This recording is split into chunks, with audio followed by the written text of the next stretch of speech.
Bonjour et bienvenue sur les vitamines du royaume pour cette capsule entre 2 et 5 minutes sur un sujet que j'ai déjà abordé, mais j'ai retiré la vidéo parce que j'aimerais l'enrichir un petit peu.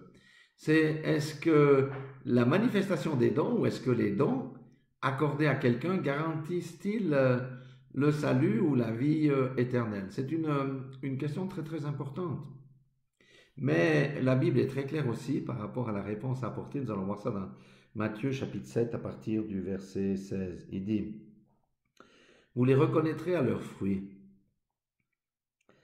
Cueille-t-on des raisins sur des épines ou des figues sur des chardons? Ben non, évidemment que non, hein. Tout bon arbre porte de bons fruits, mais le mauvais arbre porte de mauvais fruits. Un bon arbre ne peut porter de mauvais fruits ou un mauvais arbre porter de bons fruits.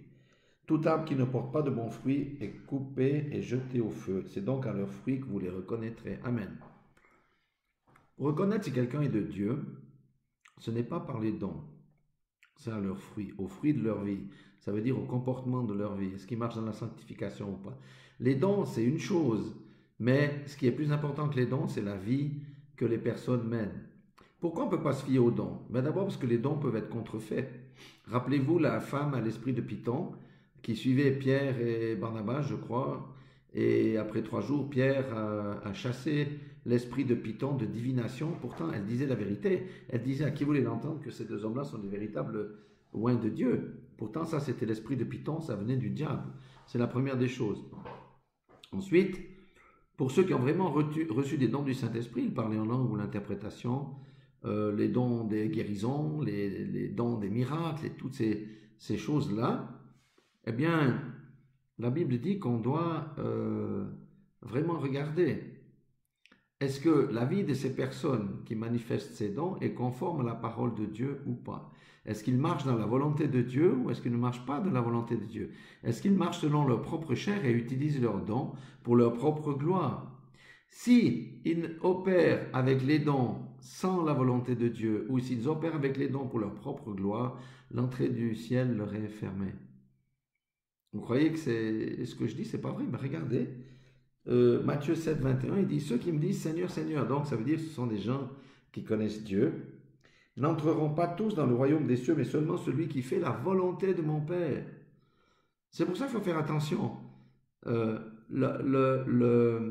L'orgueil peut vite entrer avec des dons. Si on a des dons spectaculaires tels que la guérison ou des prédictions euh, très précises, etc., il faut faire très attention que l'orgueil ne monte pas au cœur de l'homme et dise ah mais moi je guéris les malades, moi je fais ci, alors que c'est pas toi, c'est pas la personne, c'est Christ qui est en lui qui fait la chose. Donc on vole la gloire de Dieu. Et en général, on va regarder la vie de la personne si elle est conforme à la parole. Si elle n'est pas conforme à la parole, Dieu ne se rend pas ne se rend, comment dire ça, ne se répand pas de ses dons. Mais l'entrée du ciel peut être barrée, surtout si la personne vit dans la cupidité, dans la débauche ou ces choses-là, parce que dans le royaume des cieux, aucun cupide, ni idolâtre, ni débauché n'entrera, ni adultère, et toutes ces choses. Voyez, Jésus dit au verset 22 de Matthieu 7, plusieurs me diront ce jour-là, Seigneur, Seigneur, n'avons-nous pas prophétisé en ton nom? N'avons-nous pas chassé les démons par ton nom? Quel nom? Nom de Jésus, hein? Et n'avons-nous pas fait beaucoup de miracles par ton nom? Alors je leur dirai ouvertement, je ne vous ai jamais connu, retirez-vous de moi, vous qui commettez l'iniquité. C'est une chose sérieuse. Aspirer aux dons, c'est formidable. Aspirer aux dons de puissance, c'est formidable, mais faut-il encore savoir gérer les dons? Rester dans l'humilité lors de l'exercice de ces dons et ne pas les utiliser pour sa propre gloire ou sa propre cupidité, comme on voit beaucoup aujourd'hui. Donc un homme de Dieu ou une femme de Dieu ou un frère ou une sœur qui manifeste des dons, c'est très bien, mais regardons plutôt les fruits dans leur vie pour savoir si on peut se confier à eux ou pas. Amen. Voilà ce que je voulais préciser. Ce n'est pas aux dons qu'on reconnaît les véritables enfants de Dieu, mais c'est à leur vie, la marche dans la sanctification, la transformation intérieure, la marche dans la lumière et dans l'obéissance de la parole de Dieu. Voilà, soyez tous bénis dans le nom puissant de Jésus-Christ.